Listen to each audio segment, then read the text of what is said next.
তালের বড়া তো অনেক খেলেন, একবার এই বড়াটা খেয়ে দেখুন, কথা দিচ্ছি মুখে স্বাদ লেগে থাকবে। তো অনেক সময় তো অনেকগুলো কলা একসাথে আনলে লাস্টের কলার দশাটা না এইরকমই হয়, মজে যাওয়া। আর আমরা কিছুতেই এই মজে যাওয়া কলাগুলোকে একদম খেতে চাই না। তবে এইভাবে একবার বড়া বানিয়ে খেলে এই মজে যাওয়া কলার ভীষণ টেস্ট হয়। তবে না, শক্ত কলা দিয়ে এই বড়াটা করতে যাবেন না, তাহলে না খেতে অতটাও ভালো হয় না। মজে যাওয়া কলাটাকে প্রথমে হাতের সাহায্যে একটুখানি ম্যাশ করে নেবেন। তার মধ্যে এরপরে আমি দিয়ে দিচ্ছি 3 চামচ মতো ময়দা। আপনারা চাইলে ময়দার পরিবর্তে আটাও ইউজ করতে পারেন, তাতে কিন্তু স্বাদের কোনো রকমই অসুবিধা হবে না। তো 3 চামচ ময়দা আমি এখানে দেওয়ার পরে ক্রাঞ্চি হওয়ার জন্য দিয়ে দিচ্ছি 2 চামচ মতো সুজি।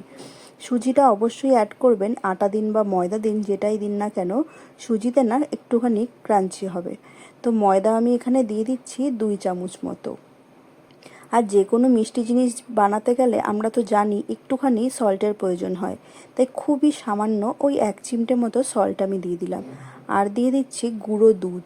আপনারা যদি গুঁড়ো দুধ না দিতে চান অবশ্যই দেবেন না, সেক্ষেত্রে আপনারা লিকুইড দুধ দেবেন। আর আমি খুব সামান্য না জ্যাগুড়ি পাউডার দিচ্ছি, যেহেতু আমি চিনি খাই না সেই জন্য। আপনারা চাইলে খুবই সামান্য চিনি দেবেন, কারণ কি কলাই কিন্তু মিষ্টি হয়ে যাবে অনেকটা, তাই বুঝেই দেবেন। তো এরপরে না সমস্ত জিনিসগুলোকে ভালোভাবে মাখিয়ে নিতে হবে, খানিকটা বলতে পারেন সিন্নির মতো, কারণ কি সিন্নিতে তো এই জিনিসগুলোই দরকার পড়ে। যাই হোক, এটা সিন্নি হচ্ছে না। তো আমি না ভালো করে মাখিয়ে নিয়েছিলাম, আর বুঝতে পারলাম এখন না অল্প একটু জলের প্রয়োজন হবে। তো আপনারা যদি গুঁড়ো দুধ না দেন তাহলে না জল না দিয়ে একটুখানি দুধ ইউজ করবেন। খুবই সামান্য পরিমাণেই সেটা লাগবে যদিও, কারণ এটা না খুব একটা পাতলা হবে না, একটু মাখামাখাই হবে, কারণ বড়া ভাজতে হবে তো। আর খুব সামান্য একদম 1 চিমটে খাওয়ার সোডা আমি এখানে দিয়ে দিলাম। আর এরপরে ভালো করে না আমি মিশিয়ে নিলাম। তো এরপরে কড়াইতে না তেল গরম করে নিচ্ছি। তো এরপর তেলের মধ্যে বড়াগুলোকে এক এক করে দিয়ে ভেজে নেব। আমি কথা দিচ্ছি আপনারা একবার এই বড়াটা খেয়ে দেখুন। সত্যি বলছি, তালের বড়া যেরকম সুস্বাদু হয় এই বড়াটাও কিন্তু সেরকমই সুস্বাদু হয়। আপনারা চাইলে এর মধ্যে নারকেল কোড়াও ইউজ করতে পারেন। যেহেতু আমি ঘরে থাকা জিনিসপত্র দিয়ে খুবই সামান্যভাবে বড়াটা ভাজছি, তাই আর নারকেল দেইনি। নারকেল দিলে এর স্বাদ কিন্তু আরও দ্বিগুণ তিনগুণ হয়ে যেতে পারে। তো আমি এরপরে তেলটা গরম হয়ে যাওয়ার পরে আঁচটা একদম কমিয়ে নিয়ে ছোট্ট ছোট্ট করে বড়ার মতো করে হাত দিয়েই তেলের মধ্যে ব্যাটারটাকে না দিয়ে দিচ্ছি। আর ভাজা হতে এতটা কম সময় লাগে যে কি বলবো, 1 মিনিটের মধ্যেই না সুন্দর ভেতরটা ভাজা হয়ে যায়। তবে আঁচটা খেয়াল করে একদম কম রাখবেন, না হলে কিন্তু সব পুড়ে যাবে। তো দেখতেই পাচ্ছেন তেলে দেওয়ার সঙ্গে সঙ্গে কীরকম বড়াগুলো ফুলে উঠেছে। তো আমি একটু নাড়াচাড়া দিয়ে এপাশ ওপাশ করে লাল লাল করে ভেজে নিচ্ছি।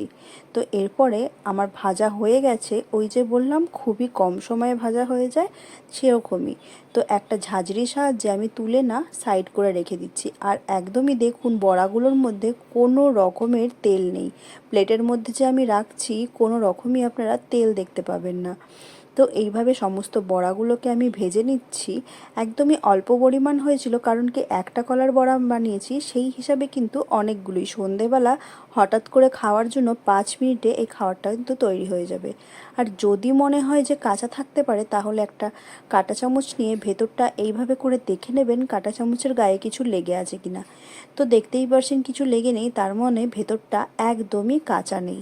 ফুলে উঠলে না এই কাঁচা থাকার সম্ভাবনাটা একদমই থাকে না। তো আমি সমস্ত বড়াগুলোকে নামিয়ে নিয়েছি।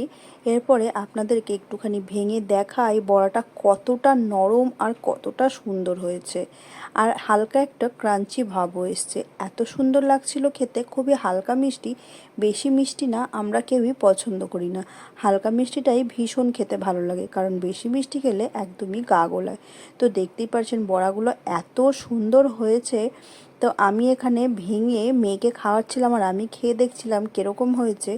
সত্যি বলছি, আপনারা একবার খেলে বারবার হঠাৎ হঠাৎই এটা বানিয়ে খাওয়ার মন চাইবে।